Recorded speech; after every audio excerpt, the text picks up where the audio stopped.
E quero ler com você lá em Colossenses 3. Quero pensar com você aqui nessa manhã. Colossenses 3, verso 3. Os irmãos me perdoem, mas eu tinha que falar dessa mensagem sobre as 7 casas que Jesus entrou. Mas eu estou numa lua de mel com Jesus, que eu estou querendo falar de quem Ele é e qual é o seu coração. Aleluia. E eu pessoalmente espero que a nossa igreja tenha uma visão correta de quem é Cristo. Aqui em Colossenses 3, a partir do verso 3, eu vou ler na tradução Almeida, Revista e Atualizada. Diz assim: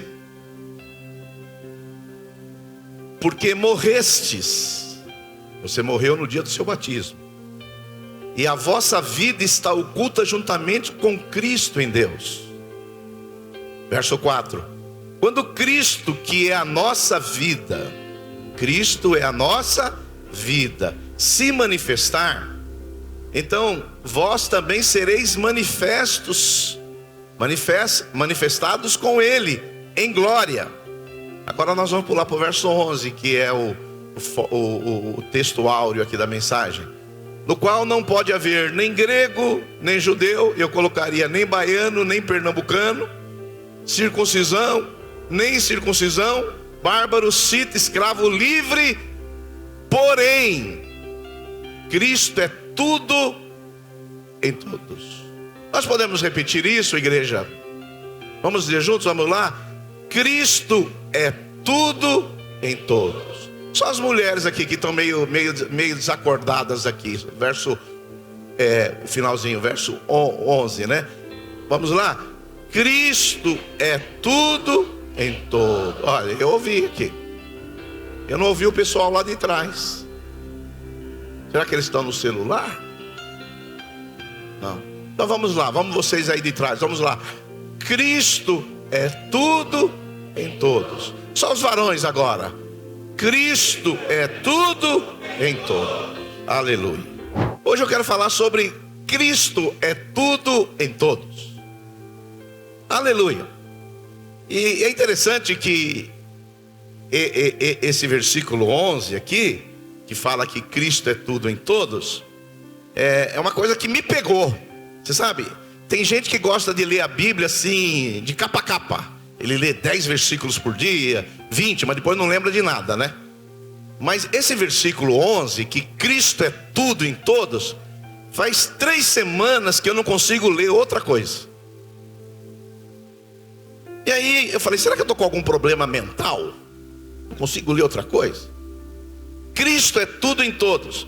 Mas eu fui dar uma estudada na história, se já teve outro pastor com esse problema, e descobri que os puritanos, movimento do século 17, eles também não liam muito a Bíblia. Eles pegavam um versículo, espremia aquele versículo, Donizete, e espremendo, até tirar tudo que tinha aquele versículo.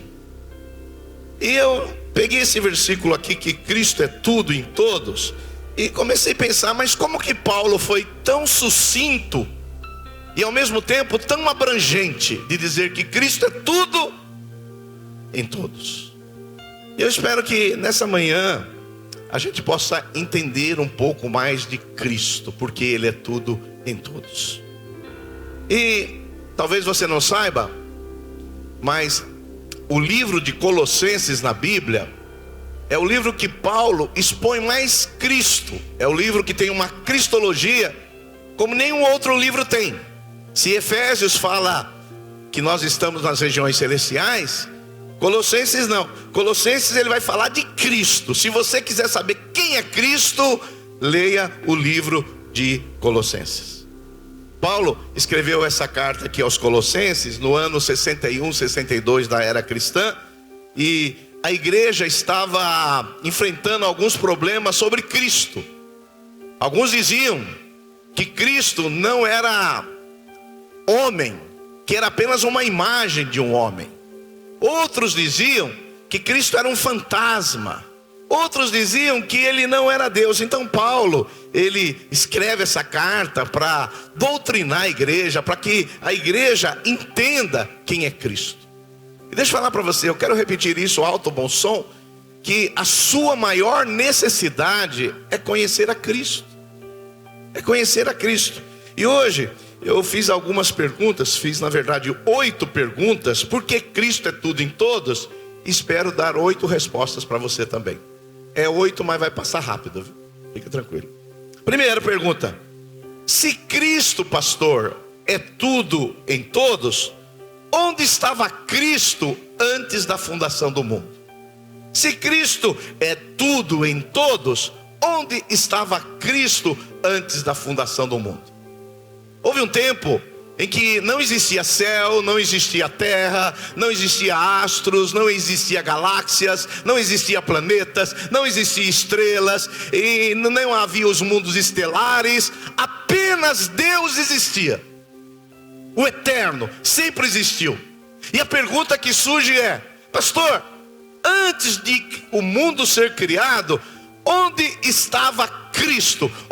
Quando o mundo não havia nada criado, onde estava Cristo? Onde estava Cristo na existência? E a grande pergunta é: quando não havia anjos, quando não havia principados, quando não havia potestades, onde não havia governantes, onde estava Cristo? Quando não havia nada, quando não existia homem, mulher, planeta, não havia nada, onde estava Cristo? João, no capítulo 1, verso 1, ele responde: no princípio era o verbo, que é Cristo, e o verbo, que é Cristo, estava com Deus, e o verbo era Deus. Lá em João capítulo 17, verso 5, na chamada oração sacerdotal, diz assim, Jesus falando: e agora, ele fazendo a oração ao Pai, glorifica-me, ó Pai, contigo mesmo, com a glória que eu tive junto de ti, antes que houvesse mundo. Cristo é tudo em todos, meu irmão. Sabe por quê? Antes que existisse todas as coisas, ele já existia com a glória, com o Pai.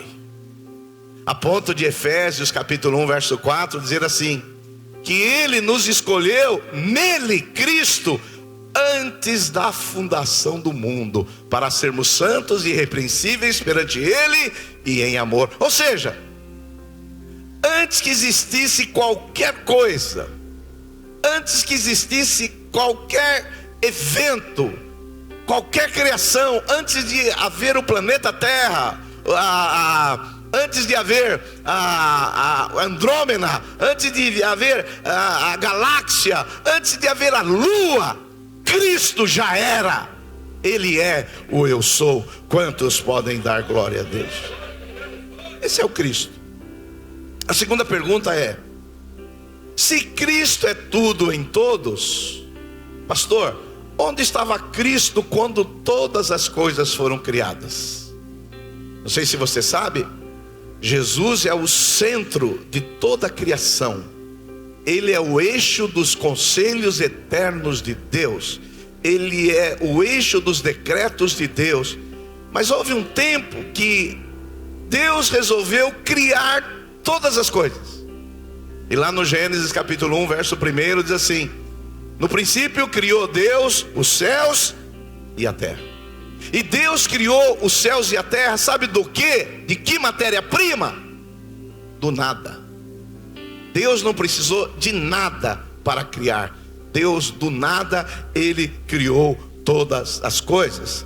E nesse período que Deus resolveu criar todas as coisas, ele criou também o homem, a sua imagem e a sua semelhança. Ele pegou do pó da terra, soprou sobre as narinas do homem e deu vida para o homem.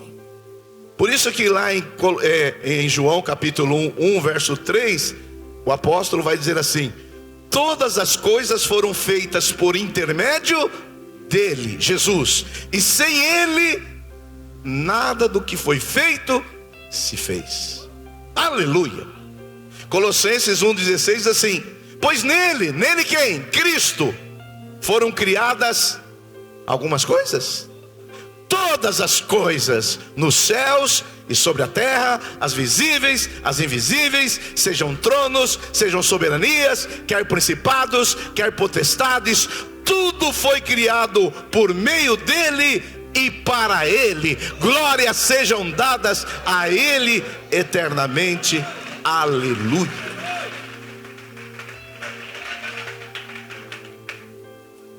Terceira pergunta, são 8.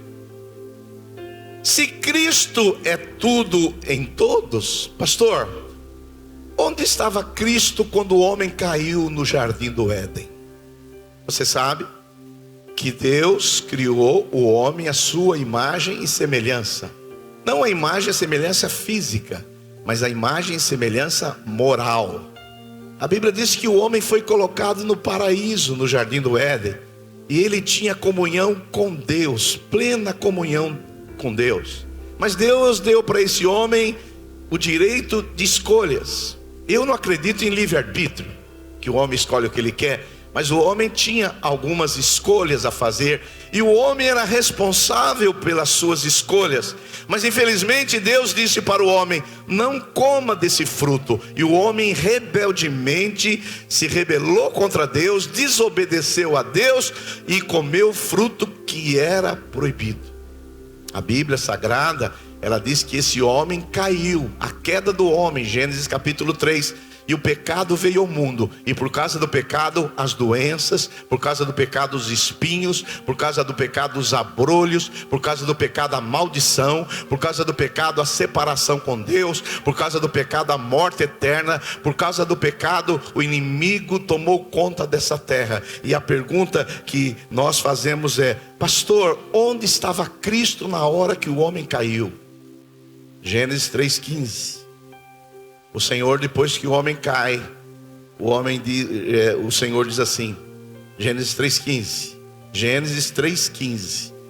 Porém inimizade entre ti e a mulher, entre a tua descendência e o seu descendente. E a promessa está aqui, a primeira promessa da Bíblia: este te ferirá a cabeça. Jesus vai ferir a cabeça de Satanás, e tu lhe ferirás o calcanhar.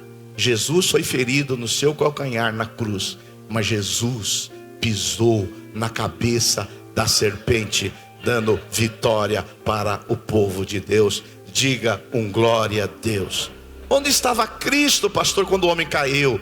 Cristo estava lá, Deus fazendo a promessa que traria um Salvador, e esse Salvador é Jesus, nosso Senhor.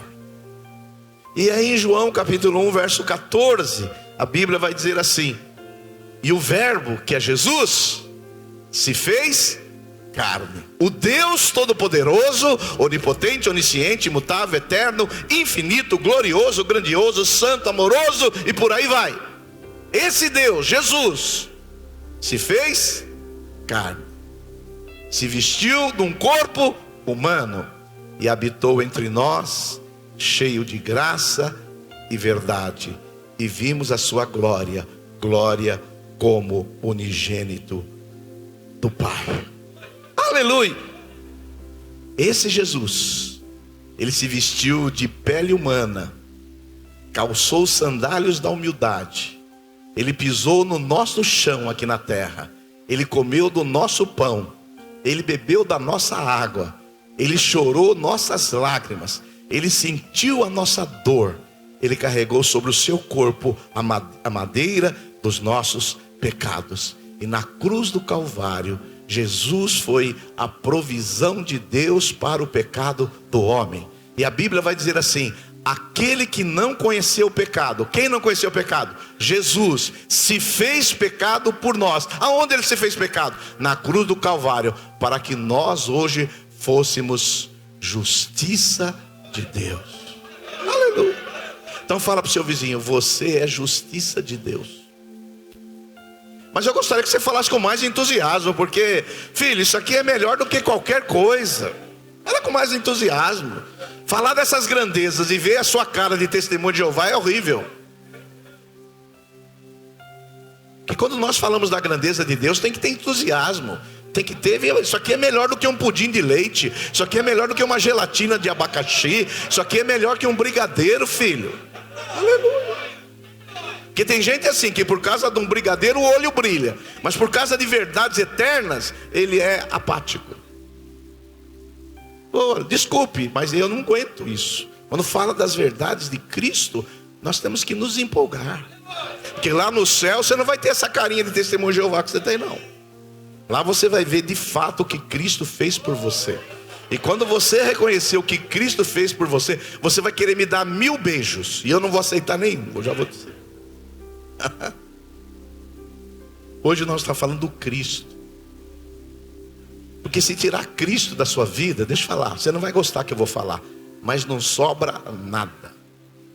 Sabe por que as pessoas gostam de você? Porque você tem Cristo.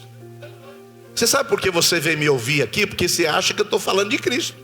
Porque você ia me ouvir aqui para quê? As pessoas querem ver a sua face crística. Porque a sua face não crística é horrível. É a minha, pior ainda. Que as pessoas querem ver Cristo em você. Esse é o Evangelho. E quero dizer para você que ele é mais real do que a cadeira que você está sentado aqui nessa manhã. Ele está aqui. E quando você se empolga com a obra dele, isso traz mais alegria para ele, e a alegria dele é a sua alegria também. Diga um glória a Deus aí. Aleluia. Pior coisa é você estar no lugar onde as pessoas não entendem as verdades que você está falando. Não é? Então, dá glória a Deus, dá amém, dá uma risada, chora, dá um grito, levanta, pula. Porque não pode ficar com essa cara de torcedor dos Santos aqui, que isso aqui é horrível. Não? Vamos voltar para cá então. Quarta pergunta sobre Cristo é tudo em todos.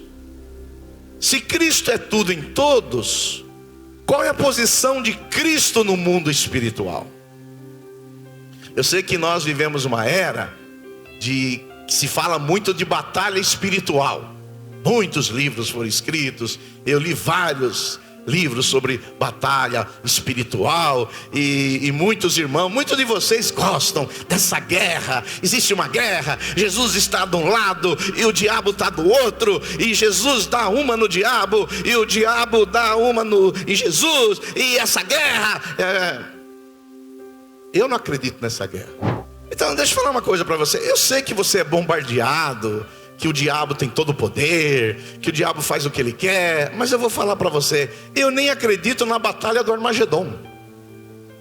Porque dizem que haverá uma grande batalha, está lá no Apocalipse que vai ter uma grande batalha. Mas como eu acredito que o livro de Apocalipse é simbólico e não literal, eu não acredito que vai ter essa batalha. Porque os que acreditam, e se você acredita eu respeito, eles dizem que nessa batalha vai ter 200 milhões de soldados do inimigo, mais a nação de Israel, e Cristo vai lá, e aí Cristo vai dar uns tiros, e os outros vão dar outros tiros, e no fim Cristo vai vencer. Filho, deixa eu falar uma coisa para você, eu não acredito, desculpe. Eu sei que a maioria dos crentes acredita, mas não tem batalha espiritual. Jesus vai destruir o diabo com o sopro da sua boca. É isso aqui, ó. Acabou. Não fica dando muito poder para o diabo, porque o diabo não tem todo esse poder. Porque se Cristo é tudo em todos, pastor, qual é a posição de Cristo no mundo espiritual? Colossenses 1,15. Ele, Cristo, é a imagem do Deus invisível, o primogênito sobre toda a criação. Pois nele, você que está dando aleluia, continua dando. Pois nele foram criadas o que, irmãos? Algumas coisas. Todas as coisas nos céus e na terra, as visíveis e as invisíveis, sejam tronos, sejam soberanias, poderes ou autoridades. Todas as coisas foram criadas por ele e para ele. E eu acrescento: glórias sejam dadas a ele eternamente. Amém. Vamos aplaudir ao Senhor. Aleluia. Aleluia. Colossenses 1,17 diz assim: ele é antes de todas as coisas, e nele tudo, não algumas coisas, e nele, fala comigo, tudo subsiste. Ou seja, tudo é sobre ele. Quando você entender quem é Jesus, você vai parar com essa coisinha de guerra espiritual, da macumba que foi feita na frente do seu negócio e tal. Vai acabar, porque você vai saber quem é Cristo. Onde você chega, a assombração vai embora, o saci pererê vai embora, a mula sem cabeça vai embora, a loira do banheiro não existe, e é por aí vai. Chega de assombração na sua vida, irmão. Aleluia. Pode ir no banheiro à noite, você vai dormir com a luz apagada, porque tem gente aqui ainda que tem que dormir com a luz acesa. Homem, eu moro num prédio aqui no centro, e quando eu mudei para lá, tinha uma moça que trabalha no prédio, até hoje ela trabalha. Ela falou: pastor, você não sabe onde você veio morar. Eu falei: sério? Ela falou: pastor, ali onde do seu carro para lá, ali a coisa é feia. Ali tem uma pessoa que mexe com umas coisas pesadas. Ali os carros se mexem, eu ouço vozes. Pastor, se tiver uma reza brava, é ali que tem que ser feito. Tadinha.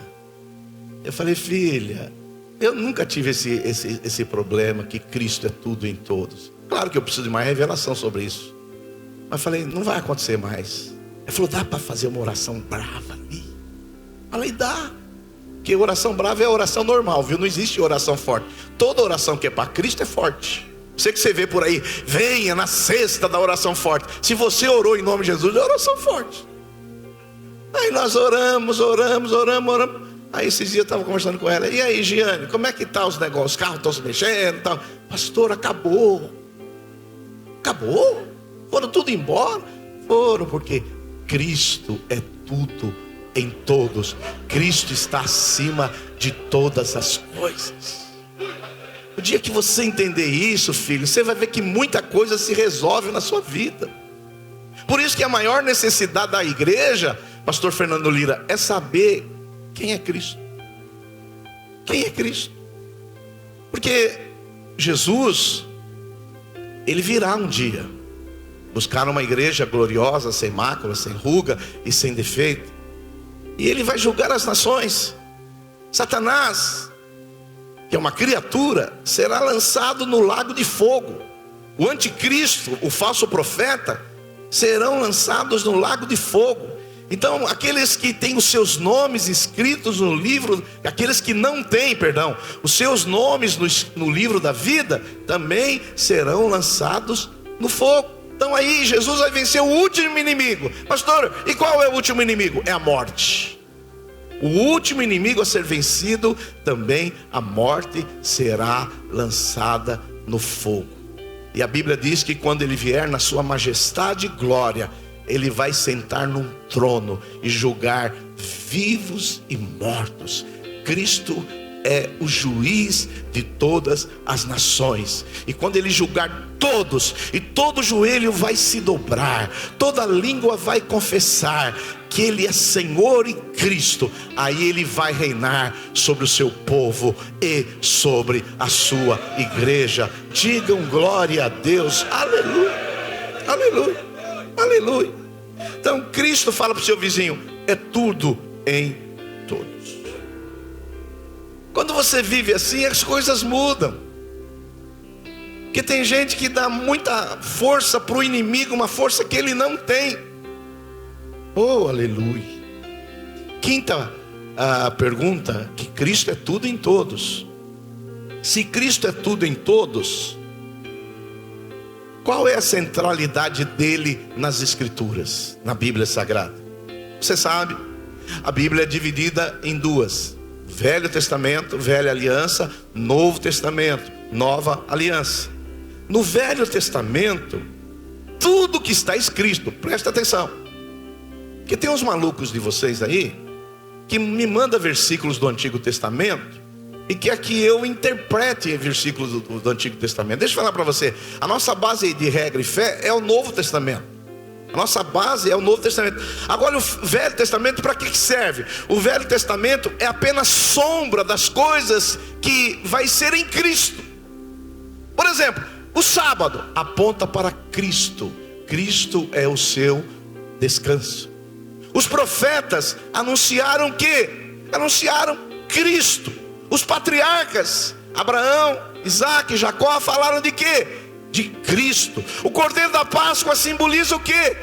Cristo. O templo é o quê? Um símbolo de Cristo. O santuário, o tabernáculo são símbolos de Cristo. A arca da aliança, que é um símbolo da glória de Deus, aponta para quem? Para Cristo. As festas de Israel apontam para quê? Para Cristo. Os cordeiros que eram mortos no Antigo Testamento, cada um apontava a quê? Para Cristo. Até que Cristo chega e João Batista diz: esse é o Cordeiro de Deus que tira o pecado do mundo. Então tudo que você lê no Antigo Testamento, não tenta compreender o Antigo Testamento sem Cristo. Jesus é a chave de interpretação, como diz a teologia, é a chave hermenêutica para você entender Cristo. Isso no Velho Testamento. E no Novo Testamento? No Novo Testamento, o Evangelho de Mateus aponta como rei. Marcos aponta ele como servo de Deus. Lucas apresenta ele como homem perfeito. João apresenta ele como Deus que se fez homem. O Apocalipse retrata a vitória contundente e consumada de Cristo. As doutrinas, as cartas falam da doutrina de Cristo. Então, tudo na Bíblia, o centro da Bíblia Sagrada, não tenta encontrar outra coisa. O centro da Bíblia Sagrada é Cristo em todos. Aleluia. Por isso que nos evangelhos você vai ver as obras de Cristo. Ele curou os cegos, ele deu audição aos surdos, ele deu mobilidade aos coxos, ele purificou os leprosos, ele ressuscitou os mortos, ele manifestou o poder. Tudo aponta para Cristo. Não tenta interpretar a Bíblia Sagrada sem ver Cristo. Aleluia. Por isso que Colossenses 1,15 vai dizer: ele é a imagem do Deus invisível. Então você quer conhecer a Deus? Olhe para Cristo. Todos os dias separe um momento para estar com Cristo. Todos os dias separe: eu quero estar com Cristo. Aleluia. Ele é a razão de estarmos aqui nessa manhã. Sem Ele não haveria nenhuma razão de estarmos aqui. Sem Ele, as músicas que nós cantamos não tem nenhum valor, nenhum sentido. Sem Ele, essa pregação que você está ouvindo não tem nenhum sentido. Porque Ele é tudo em todos. Ele é o cabeça da igreja. Ele é o centro da igreja. Ele é o dono da igreja. Ele é o fundamento da igreja. Ele é o protetor da igreja. Ele é a razão de tudo em todos. Por isso que seria bom você ter um dia de louco na sua vida. Sabe o que é ter um dia de louco? É você conseguir ver Cristo em tudo. Essa semana eu fui fazer compra e minha mulher é muito cautelosa, muito cuidadinha, vai comprar as coisas. Eu não, eu quero subir no elevador com tudo de uma vez só. Eu quero trazer água, quero trazer tudo. E quando eu cheguei em casa, eu tinha comprado um suco de uva de 1,5 litros. E quando chegou em casa, eu joguei na mesa. Quando chegou o litro, quebrou. Olha, eu não sabia que 1,5 litros tinha tanto líquido assim. Mas fez uma sujeira na cozinha. Sabe aquela... Pegou a cozinha toda. E o Espírito Santo falou comigo assim: você não falou que queria ver Cristo em tudo? Você não está vendo Cristo aí? Cristo, onde está Cristo? Aquele vinho esparramado. Eu vi o sangue de Cristo. O sangue de Cristo que nos lava e que nos purifica de todo o pecado. Então tem um dia de louco na sua vida. Antigamente a gente fazia isso quando era jovem. Quando você for comer o pão, você diz: esse pão é um pão que eu vou comer, mas vai perecer. Mas o verdadeiro pão é Cristo. Você vai beber uma água, olha, eu vou beber essa água, ela vai me dar sede. Mas se eu beber a água da vida, que é Cristo, eu nunca mais terei sede. Peça para que o Espírito Santo te mostre Cristo em tudo. Cristo está na sua vida em tudo. É que você ainda não consegue enxergar, mas eu peço para que o Espírito Santo abra os seus olhos, para que você possa ver Cristo em tudo na sua vida. Mulheres, vê Cristo no seu marido. Ah, pastor, mas ele deve ter alguma coisa de Cristo, por pior que ele seja. Marido, vê alguma coisa de Cristo na sua mulher. Vê Cristo nos seus filhos. Vê Cristo nos seus amigos. Vê Cristo nos seus funcionários. Vê Cristo no seu patrão. Peça para que o Espírito Santo, Senhor, eu quero ver Cristo. Cristo está aí, Ele quer mostrar, Ele quer se revelar a você. Agora tem irmãos que não vê nada, só vê o pecado dos irmãos, só vê as falhas dos irmãos, só vê as imperfeições dos irmãos. Eu começo a conversar com uma pessoa, ela só fala dos defeitos. Eu falo, mas você não viu nada da face crística da pessoa?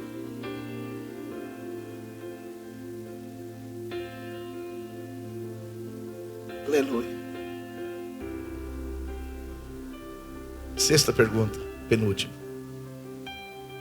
Pastor, se Cristo é tudo em todos, qual é o papel de Cristo na nossa salvação? 2 Coríntios 5:21 diz assim: aquele que não conheceu o pecado. Aquele que não conheceu o pecado. Eu pergunto para você que está aqui nessa manhã, qual a única pessoa que pisou nessa terra que não conheceu o pecado? Jesus. Vamos para a segunda parte. Ele o fez pecado por nós. Quando que Jesus se tornou pecado por nós?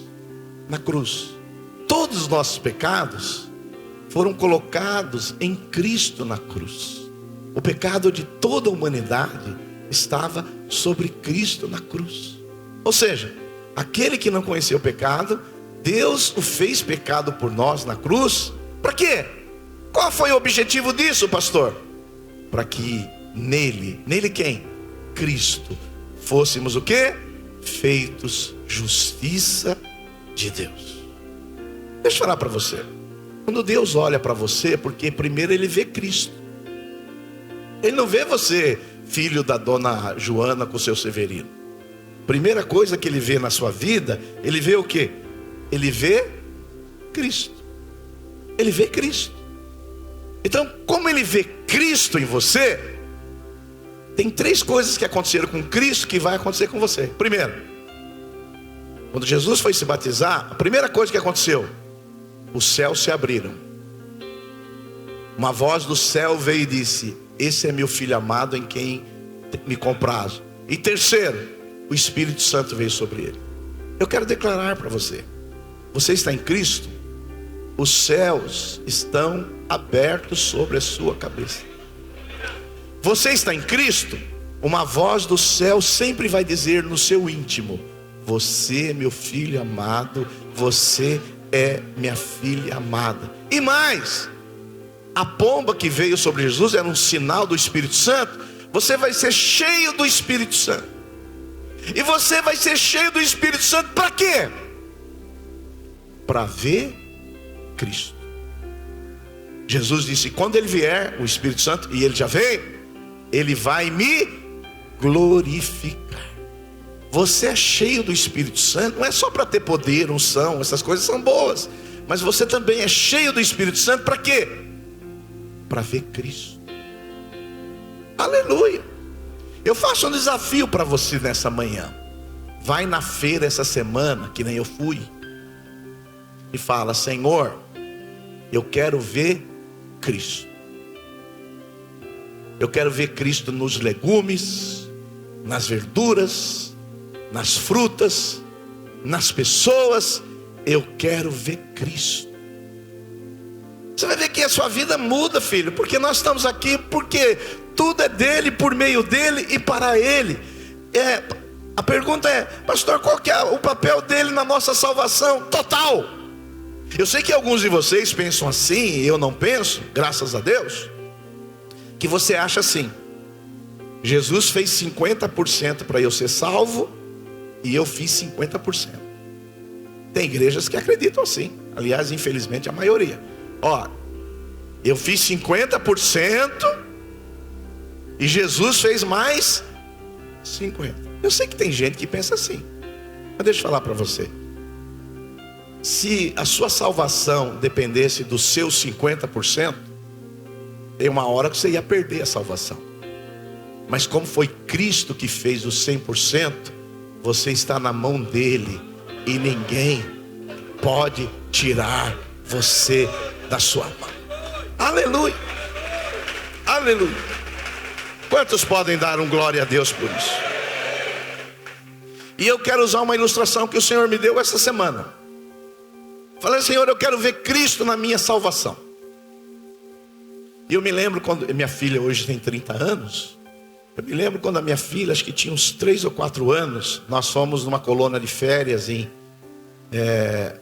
São Sebastião, ou Caraguatatuba, ali, aquela região. E eu me lembro assim que minha filha era o seguinte, criança tem medo de entrar em piscina, algumas. E ela foi entrando na piscina e foi segurando na minha mão. Ela foi entrando na piscina e ela segurava forte na minha mão e eu segurava forte com ela também.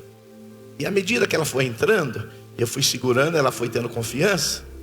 Mas eu percebi que à medida que ela foi tendo confiança, ela foi fazendo menos força e eu fui fazendo mais força.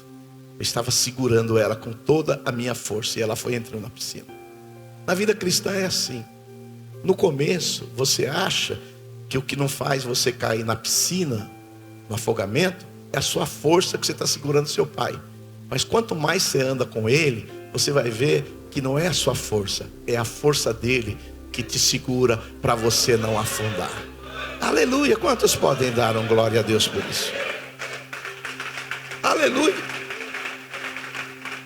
Jesus, ele segura nas nossas mãos. E você só está de pé hoje, pastor, estou de pé, pastor, porque aqui faz músculo. Não, filho, você está de pé hoje só por causa de Cristo. Eu estou de pé hoje só por causa de Cristo. Não é a sua força, não é a sua capacidade, não são as suas competências, não são as suas habilidades. Você só está de pé hoje por causa de Cristo. E sabe qual é a boa notícia? Ele disse assim: aquele que vier a mim, de modo nenhum lançarei fora. O Espírito Santo te levou a Cristo, e agora você chegou a Cristo, e Ele de modo nenhum vai te lançar fora. Tenha certeza que Cristo sempre vai estar com você. Diga um glória a Deus aí, aleluia. Então, por isso que eu sou daqueles que acreditam na certeza de salvação. Eu sou daqueles que acham que minha salvação não depende nada de mim, mas Cristo em mim que faz total diferença. 7ª pergunta: de Cristo é tudo em todos. Estamos indo bem? Amém. Se Cristo é tudo em todos, pastor, qual é o seu papel na nossa santificação? Cristo, Ele é a razão da nossa santificação. Você não pode ser santo sem Cristo. É preciso que para você viver em santidade, você tenha Cristo em você. Porque tem pessoas que são assim. Eu encontro alguns na rua: pastor, eu estou assim fora aí, tomando umas aí, eu estou aprontando umas aí, mas a hora que eu melhorar, eu vou voltar lá para Jesus e para a igreja. Aí eu sempre falo: filho, você já viu alguém disser para o médico assim: ó, doutor, eu estou ruim, mas quando eu der uma melhorada, eu vou te procurar? Você já viu alguém fazer assim? Olha, eu estou meio aí ruim, mas quando eu der uma melhor. Você está fazendo a mesma coisa. Você quer melhorar para vir para Cristo? Não. Venha para Cristo do jeito que você está, e Ele que vai mudar a sua vida. Dê um glória a Deus. Então, à medida que Ele é o Senhor da nossa vida, que Ele é o centro da nossa vida, você vai querer viver uma vida santa. É preciso que Ele seja o pão da vida para você, para te alimentar. É preciso que Ele seja a água viva para matar a sua sede. É preciso que Ele seja a luz do seu caminho. É preciso que Ele seja o pastor da sua alma. É preciso que Ele seja o caminho para os seus pés. É preciso que Ele seja a ressurreição e a vida na sua vida. É preciso que Ele seja a paz no seu coração. Ele é a sua alegria. Ele é a sua justiça. Ele é a sua esperança. Aí sim, você vai viver em santidade. Não adianta você sair daqui hoje e falar: não, hoje, pastor, depois dessa mensagem, agora eu vou viver em santidade. Agora eu vou... Não. O que faz você viver em santidade é Cristo em você. Porque Cristo, quando está em você, você não vai querer falar qualquer coisa. Você não vai querer ver qualquer coisa. Você não vai querer ouvir qualquer coisa. Eu mesmo, às vezes, estou assistindo televisão. Pode assistir alguns filmes. Vocês gostam de assistir um filme? Mas às vezes a coisa dá uma apimentada na coisa. Não é? Às vezes você está assistindo um filme, está ali um filmezinho, tranquilinho, para relaxar, e de repente aparece um negócio. Já aconteceu com alguém ou é só comigo? Para mim não. Mas aí eu vejo que Cristo dá uma tossida aqui dentro.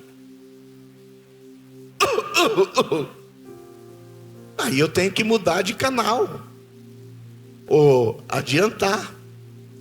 Agora, se mostra essas cenas picantes e você continua se alimentando, é que Cristo já foi embora.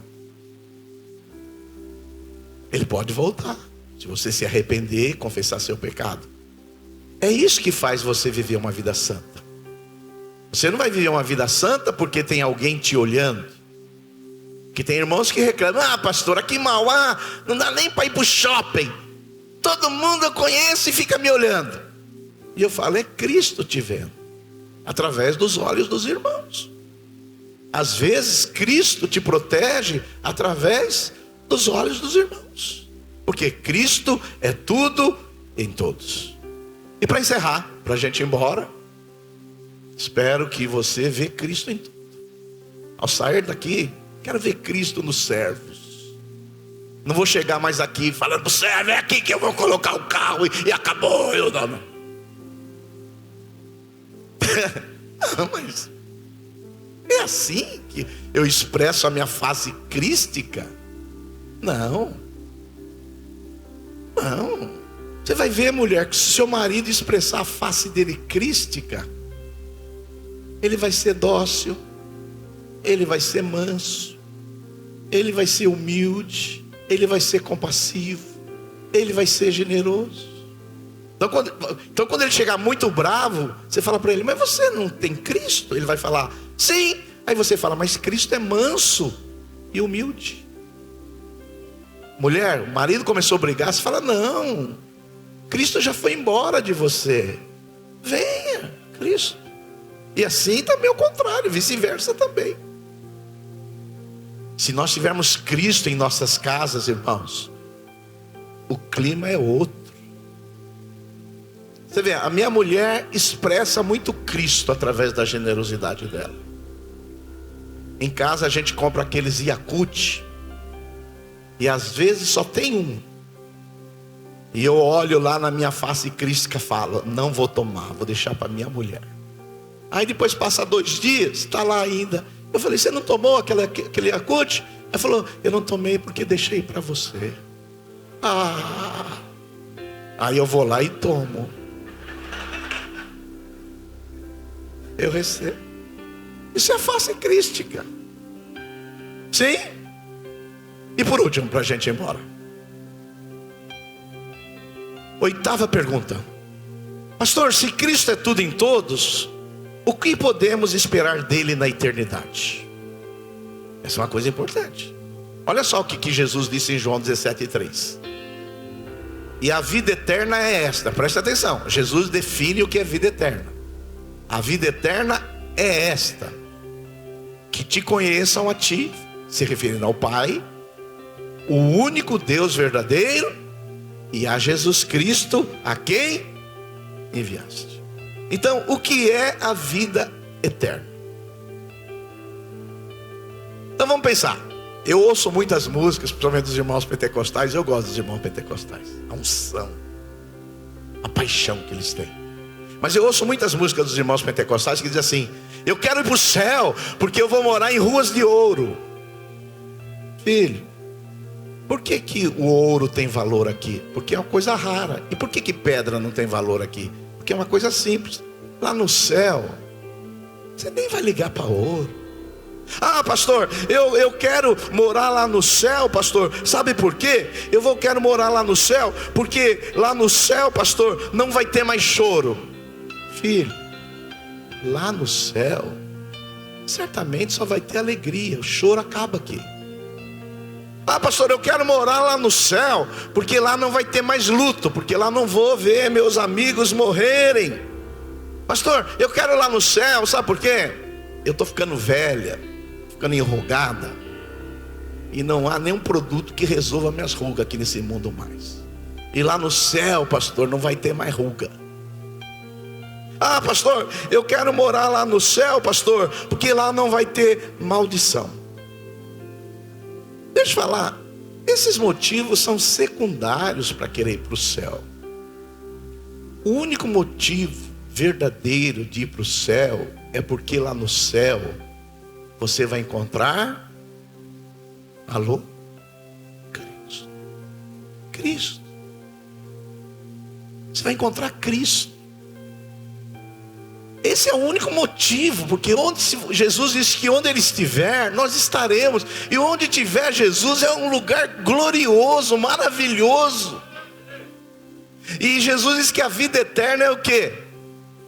Conhecê-lo. Você tem um conhecimento de Jesus, eu tenho um conhecimento de Jesus, cada um aqui tem um nível de conhecimento de Jesus.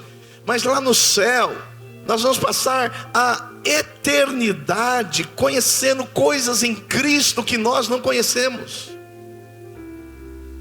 Tem facetas no caráter de Cristo, na pessoa de Cristo, que nós não conhecemos. Por isso que às vezes, não sei se acontece com você, eu convivo com muitos não crentes, e eles falam: ah, pastor, será que eu vou lá para o céu? Eu falo: não, você não deve ir para o céu. E eles falam: como assim? Você não deve ir para o céu. Eu falo: como não? Eu falei: não, lá não vai ser legal para você. Como não vai ser legal? Sabe por quê? O céu lá, o centro, o eixo do céu é Cristo. Aqui você passou a vida inteira sem querer conhecer a Cristo. Por que você vai querer conhecer lá? Tem sentido. O céu vai ser chato para você. O céu vai ser um lugar horrível para você. Mas aqueles que amam a Cristo aqui, se você ama Cristo aqui, sim, o céu, todas as perguntas serão respondidas.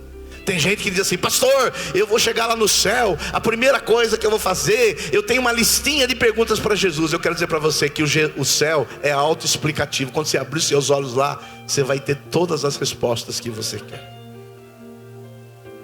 Por isso eu quero concluir essa mensagem sobre Cristo é tudo em todos. Vamos dizer: Cristo é tudo em todos. Imagine algumas implicações que eu quero falar para você. Pensar na nossa igreja sem Cristo. Imagine agora nós vamos cantar uma música que não seja para Cristo. Imagine essa pregação que não tenha Cristo. Imagine que nós agora vamos arrumar o recanto, mas não tem Cristo. Imagine que nós vamos plantar dezenas de igrejas, mas Cristo está batendo lá fora. Imagine as nossas reuniões sem Cristo. Imagine nossos pastores sem Cristo. Imagine as nossas células sem Cristo. Deixa eu falar para você. Cristo é tudo em todos. Cristo é o desejado pelas nações. Cristo é o alfa e o ômega. Cristo é o sol da justiça. Ele é a brilhante estrela da manhã. Ele é o Rei dos reis. Ele é o Senhor dos senhores. Ele é o supremo profeta. Ele é o grande sumo sacerdote. Ele é o que vai reinar para sempre. Ele é o Cordeiro de Deus que tira o pecado do mundo. Ele é o fundamento da igreja. Cristo é tudo em todos. Uma pessoa desprovida de Cristo é uma pessoa sem nada, vazia, sem sentido. Por isso, se você entrou aqui nessa manhã sem Cristo, convide-o para ser o seu Senhor e Salvador, e Ele vai mudar a sua vida, em nome de Jesus.